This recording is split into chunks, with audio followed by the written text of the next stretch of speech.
ఓం నమః శివాయ. ఓం నమో నారాయణాయ. ఓం శ్రీ స్వర్ణాకర్షణ కాల భైరవాయ నమో నమః. ఓం శ్రీ నరదృష్టి నివారణాయ నమో నమః. అతిక్రూర మహాకాయ కల్పాంతర దహనోపమ శ్రీ అష్టకాల భైరవ దేవతాభ్యో నమో నమః. హరి ఓం. మా ఛానల్కి స్వాగతం. చూస్తున్న వీక్షకులకు ప్రేక్షకులకు ప్రియ కాళభైరవ భగవద్బంధులకి స్వాగతం పలుకుతూ మమ్మల్ని ఎంతగానో ఆదరిస్తూ ఉండబడినటువంటి ప్రియ సోదరీమణులకు సనాతన ధర్మ సంరక్షకులకు వీక్షకులకు మీ ఇంటి పురోహితుడిగా, మీ ఇంటి ఆస్ట్రాలజర్గా, మీ ఇంటి వాస్తు నిపుణుడిగా మీకు స్వాగతం పలుకుతూ ఈ శోభకృత నామ సంవత్సరానికి వీడికోలు పలుకుతూ ఈ సంవత్సరంలో ఉండబడినటువంటి అష్ట కష్టాలు ఈ సంవత్సరానికి స్వస్తి పలుకుతూ ఈ సంవత్సరంలో జరిగినటువంటి అద్భుతాన్ని, ఆనందాన్ని, ఐశ్వర్యాన్ని మూటగట్టుకొని రాబోయే కాలానికి స్వాగతం పలుకుతూ అందరిపైనను ఆ కాళభైరవ స్వామికి ఆశీస్సులు ఉండాలని కోరుకుందాం. మనకు 1వ తారీఖు 4వ నెల 2024 నుండి 8/4/2024 వరకు అనగా సంవత్సరానికి వీడుకోలు పలుకుతూ ఆదివారం రోజు మాస శివరాత్రి, సోమవారం పూట సోమవతి అమావాస్య సందర్భంగా మనం అందరం ఎలాంటి విధి విధానాలు పాటించడం వలన ఈ కష్టాలకు స్వస్తి పలుకుతూ రాబోయే కాలానికి శోభకృతనామ సంవత్సరానికి స్వాగతం పలుకుతూ ఎలాంటి ఐశ్వర్యాన్ని, ఎలాంటి ఆనందాన్ని పొందాలో ఈ వీడియోలో సవివరంగా సంపూర్ణంగా తెలుసుకుందాం. ద్వాదశ రాశుల్లో గ్రహ గమనాన్ని కూడా ఒకసారి వీక్షింపచేద్దాం. మేషరాశిలో బుధుడు మరియు గురు సంచార స్థితి, కన్యరాశిలో కేతు సంచార స్థితి, కుంభరాశిలో కుజుడు శుక్రుడు శని సంచార స్థితి, మీనరాశిలో రవి రాహుల సంచార స్థితితో గ్రహ గమనాలు ఈ విధంగా ఉన్నాయి. కన్యరాశి వారికి అష్టమ స్థానంలో గురు సంచార స్థితి ఉండడం వలన పిల్లలు చదువులు, ఉద్యోగాలు, సంతానము, విదేశానము, రాజయోగము, రాజసన్మానానికి సంబంధించినటువంటి ఇబ్బందులు ఉన్నట్లయితే పసుపు రంగు గాజులను, పసుపు రంగు పుష్పాలను, పసుపు రంగు చీరను ఏర్పాటు చేసుకొని గృహంలో కులదేవతలకు, గ్రామదేవత దగ్గర పూజ చేసి ఈ చాకరి వారితో దిష్టి తీయించుకొని వారికి ఈ వస్త్రాలను దానం చేయడం వలన వివాహం కాని వారికి వివాహము, సంతానం లేని వారికి సంతానము, విదేశీయానంలో ఆటంకాలు తొలగిపోయి అనుకున్న విజయం మీ సొంతమవుతుందని చెప్పి గమనించాలి. ఈ తెలుగు సంవత్సరాది చివరి మాస శివరాత్రి, సోమవారం అమావాస్య, సోమవతి అమావాస్య సందర్భంగా మనము ఈ సంవత్సరంలో ఉన్న కష్టాలను ఎలా స్వస్తి పలుకుతూ ఎలా స్వాగతం పలకాలి అన్నట్లయితే వీలైనంత వరకు గృహాన్నంతా శుద్ధి పెట్టుకొని వీలైతే పెయింట్స్ కానీ రంగులు కానీ వేయించేసుకొని నూతన వస్త్రాలు మనం ఏర్పాటు చేసుకోగలగాలి. అదే కాకుండా ఆదివారం రోజు మాస శివరాత్రి మహాదేవుడికి యథాశక్తిగా పంచామృతములతో, గరికెతో, నవధాన్యాలతో యథాశక్తిగా అభిషేకం చేసుకోవడం. ఎందుకనగా మహాశివరాత్రి అంటే వెళ్ళినటువంటి వచ్చేటువంటి మొట్టమొదటి మాస శివరాత్రి అవ్వడం, తెలుగు సంవత్సరాదిలో శోభకృతి నామ సంవత్సరంలో చివరి మాస శివరాత్రి అవ్వడం, అలాగనే చివరి అమావాస్య అవ్వడం.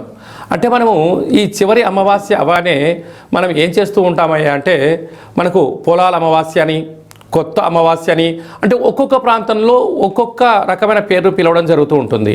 కనుక ఎవరి ఆశీస్సులు మనకు ఉండలేకపోయినా పితృదేవతల యొక్క ఆశీస్సులు మనకు శ్రీరామ రక్ష, గ్రామ దేవతల యొక్క రక్ష మనకు శ్రీరామ రక్షగా భావించగలగాలి. ఎందుకనగా ఒక ఇంటికో పెద్ద ఎలా ఉంటాడో ప్రతి గ్రామానికి గ్రామదేవత పెద్దమ్మ తల్లి ఉంటుంది. రాయలసీమ ప్రాంతంలోనేమో పోలేరమ్మని, ఎల్లమ్మని, పోచమ్మ అని చెప్పుకుంటూ ఉంటాం. అదే మనం ఆంధ్ర వైపు వచ్చామనుకోండి నూకాలమ్మని, పెద్ద పెద్ద కార్యక్రమాలు అమ్మవారికి జరుగుతూ ఉంటాయి. మనకు తెలంగాణ రాష్ట్రానికి వచ్చేటువంటి లోపల మైసమ్మని, నల్లపోచమ్మని, విశేషంగా బంగారు మైసమ్మ అని చెప్పి పెద్దమ్మ తల్లి అంటాడు. అంటే ప్రాంతం ఏదైనా భావము ఒక్కటే, అమ్మవారు సహస్రాది రూపాలలో ఉంటారు. కనుక అమావాస్య రోజున తెలుగు సంవత్సరానికి అమావాస్యకు వీడుకోలు పలుకుతూ ఈ సంవత్సరంలో జరిగినటువంటి ఆటంకాలంతనూ కూడా తొలగింపజేసే శక్తి ఈ యొక్క కొత్త అమావాస్య అంటారు. అంటే కొత్త సంవత్సరానికి మనం స్వాగతం పలకబోతూ పాత సంవత్సరానికి వీడుకోలు పలుకుతూ ఈ కొత్త అమావాస్య రోజు మనం ఏం చేయాలి అన్నట్లయితే గతించినటువంటి పెద్దవారి యొక్క స్మరణ, వారి పేరు పైన మనము పశువులకు కానీ బ్రాహ్మణులకు కానీ స్వయం పాకం దానం ఏర్పాటు చేయడం. రెండవది కులదేవతలు, ఇష్టదేవతలు, గ్రామ దేవతల యొక్క పూజ. అందుకే ఇలాంటి కాల సమయంలో మనం ఏం చేయగలగాలి అన్నట్లయితే ఇంటినంతా శుద్ధి పెట్టుకొని ఇంటి గుమ్మాలకు కానీ సింహద్వారాలకు కానీ శ్రీరామ అనేటువంటి అక్షరాలను రాసుకోవడం, స్వస్తికి రాయడం. అలాగనే ఇంట్లో పూజా మందిరంలో దేవతల్ని శుద్ధి పెట్టుకొని అఖండమైన దీపాన్ని ఆ ఒక్క పూట పెట్టుకొని, మనకు పులగము అంటాం రాయలసీమ ప్రాంతంలో, అలాగే మనకు తెలంగాణకు వచ్చినప్పుడు కిచిడి అంటారు, ఆంధ్ర ప్రాంతానికి వచ్చినప్పుడు పులిహోర అంటాం. అంటే ఒక్కొక్క ప్రాంతంలో ఒక్కొక్క రకం అంటే అంటే ఉడికేటువంటి అన్నంలో అంటే బియ్యంలో పెసరపప్పు కొద్దిపాటి పసుపును వేసి అన్నాన్ని ఉడికింపచేసి తెల్ల నువ్వుల పచ్చడిని ఏర్పాటు చేసుకొని, అలాగనే గారెలు, బూరెలు, ఉండ్రాళ్ళు, భక్ష్యాలు లాంటివి చేసుకొని కులదేవతలకు నైవేద్యంగా పెట్టి గతించిన పెద్దవారికి నైవేద్యంగా ఏర్పాటు చేసుకొని, అవన్నీ ఏర్పాటు చేసుకొని ఒక కొత్త చీరే, 2 జాకెట్ పీసులు, గాజులు, పూలు, పళ్ళను ఏర్పాటు చేసుకొని మన ఇంట్లో అంటే మన ప్రతి గ్రామంలో చాకలి వాళ్ళు ఉంటారు, వారిని పిలిచి వారికి బొట్టు పెట్టి గాజులు పెట్టి వారి చేత మీరు ఇంటి యజమానులందరూ కూడా చీపిరి అనగా జాడు అంటే మనకు తెలంగాణ ప్రాంతంలో పొరక అంటారు ఒక్కో ప్రాంతంలో,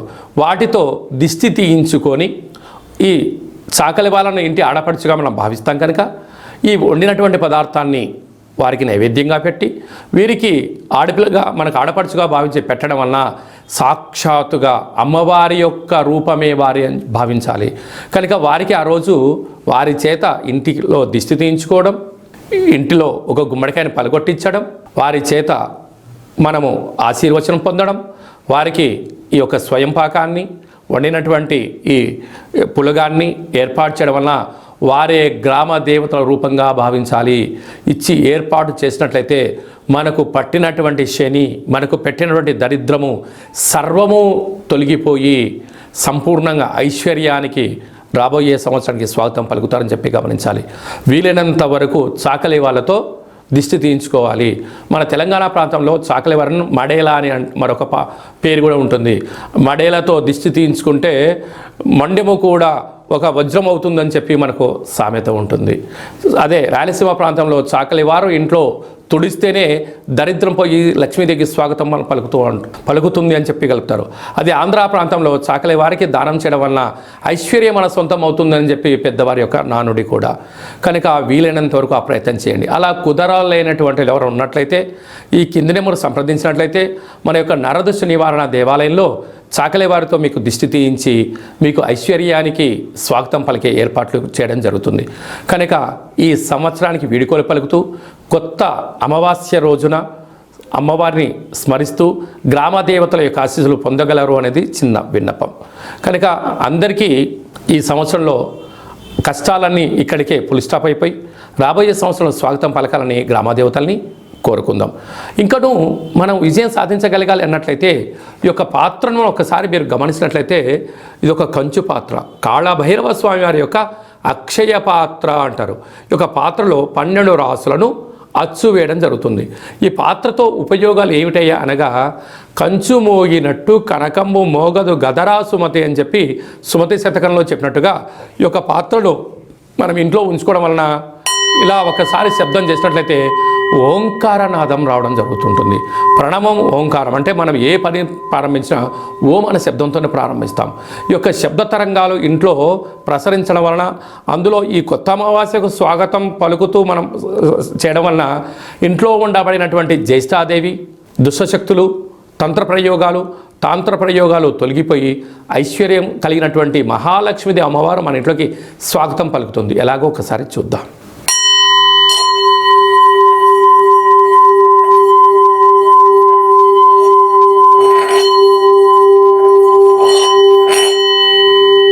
ఈ యొక్క ఓంకారనాదాన్ని స్మరణ చేయడం వలన ఇంట్లో కాళభైరవ స్వామికి ఆశీలు కలిగి అమ్మవారి యొక్క ఆశీలు కలిగి అద్భుతం కలుగుతుంది. ఈ ఆసక్తి గలవారు ఈ అక్షయ పాత్రను ఎవరైతే సొంతం చేసుకుంటారో వారందరికీ కష్టాలు తొలగిపోయి ఐశ్వర్యం, నరదృష్టి, శత్రు ప్రభావాలు, తాంత్రిక ప్రయోగాలు తొలగిపోయి వ్యాపార ఆకర్షణ, జనాకర్షణ, వివాహం కాని వారికి వివాహము, సంతానం లేని వారికి సంతానము, ధనం కావాలనుకున్న ధనము, విదేశాన వెళ్ళాలి అనుకున్న వారు ఏదైతే కోరుకుంటారో అవన్నీ కాళభైరవుడు స్మరిస్తేనే ఇవ్వడం జరుగుతుంది. మీకు ఈ యొక్క అక్షయ పాత్రతో పాటు పిరమిడు, డాలరు, కంకణము మీకు ఏర్పాటు చేస్తూ పూజా కార్యక్రమాన్ని ప్రత్యక్ష ప్రసారంగా చూపించడం జరుగుతుంది. మీ పేరుపైన 41 రోజులు కూష్మాండ దీపాన్ని కూడా పెట్టడం జరుగుతుందని చెప్పి గమనించాలి. మీ వ్యక్తిగత జాతకం తెలుసుకోవాలనుకుంటున్నారా? మీ యొక్క పేరు, పుట్టినటువంటి తేదీ, నెల, సంవత్సరం, సమయం రాసి మీరు వాట్సాప్లో పంపించగలిగినట్లయితే సంపూర్ణమైనటువంటి జాతకాన్ని 100 సంవత్సరాల జాతకాన్ని వ్రాసి పంపించి మీరు పుట్టినప్పుడు గ్రహ గమనాలు ఎలా ఉన్నాయి, ప్రస్తుతం ఎలా ఉండబోతున్నాయి, రాబోయే కాలంలో ఎలా మారబోతున్నాయో సవివరంగా సంపూర్ణంగా తెలియజేయడం జరుగుతుంది. అలాగనే చాలామందికి డేట్ ఆఫ్ బర్త్లు ఉండవు. మీ పేరు యొక్క మొదటి అక్షరాన్ని అనుసరిస్తూ రాశిని తెలియజేస్తూ గ్రహ గమనాల పరిస్థితిని వివరిస్తూ రమణ శాస్త్రం ద్వారా అనగా గవ్వళ ద్వారా భూత, భవిష్యత్, వర్తమానాన్ని కాళభైరవ ఉపాసన చేత తెలియజేయడం జరుగుతుంది.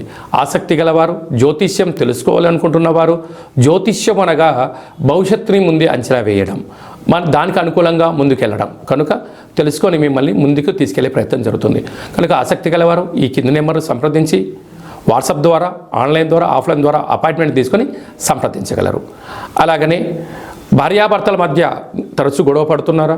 పోలీస్ స్టేషన్లు గొడవలు మనశ్శాంతి లేని జీవితం పొందుతున్నారా? మీకు కాళభైరవ స్వామి యొక్క ఆశీల చేత పేరులో స్వల్పమైన మార్పు చేత చిన్న చిన్న ఆచరణల ద్వారా మీకు ఉండబడినటువంటి ఆటంకాలు తొలగిపోయి ఐశ్వర్యం కలగాలని సలహాలు సూచనలు జరుగుతుంది. మీ అబ్బాయి కానీ అమ్మాయి కానీ ఎంత ప్రయత్నం చేసినా వివాహం కుదరట్లేదా? వచ్చినటువంటి సంబంధంలో అమ్మాయి జాతకంలో ఏమన్నా గండాలు, దోషాలు ఏమైనా ఉన్నాయా? అంటే మన అబ్బాయి యొక్క జాతకంలో కానీ మన అమ్మాయి యొక్క జాతకంలో ఎలాంటి యోగాలు ఉన్నాయో కూడా మీకు తెలియచేయడం జరుగుతుంది. కనుక అందరికీ ఈ సంవత్సరానికి వేడుకోలు పలుకుతూ ఈ కొత్త అమావాస్య రోజున కాళికామాత కాళభైరవ యొక్క ఆశీస్సులు పొందాలని కోరుకుంటూ ఆశీర్వచనం. ఓం కాళకాలాయ విద్మహే కాళాతీతాయ ధిమహి తన్నో కాళభైరవ ప్రచోదయాతు. శతమానం భవతి శతాయు పురుష సతేంద్రియ ఆయుష్యేవేంద్రియే ప్రతిష్టతి. ధనం ధాన్యం బహుపుత్రలాభం. 100 సంవత్సరం దీర్ఘమాయు. మహా అమావాస్య, మౌని అమావాస్య, దేవత కాళికా దేవత, కాళభైరవ దేవత అర్పణమస్తు. ఈ వీడియో మీకు నచ్చినట్టయితే లైక్ చేయండి, షేర్ చేయండి, మా ఛానల్ని సబ్స్క్రైబ్ చేసుకోండి. మేము చేస్తున్న వీడియోలో మీకు ముందస్తుగా నోటిఫికేషన్ రావాలి అన్నట్టయితే గడ్డ సింబల్ ప్రెస్ చేయండి, అలానే బటన్ కూడా తెలియచేయండి. ఈ యొక్క కొత్త అమ్మవారి యొక్క ఆశీస్సులు మీరు అదనంగా ఉచితంగా పొందాలి అన్నట్లయితే మీరు ఎవరి క్షేమానైతే కోరుకుంటున్నారో లేక మీ క్షేమాన్ని ఎవరితో కోరుకుంటున్నారో వారికి ఈ వీడియోను ఫార్వర్డ్ చేసి ధర్మాన్ని కాపాడుతూ అమ్మవారి యొక్క ఆశీస్సులు పొందగలరు.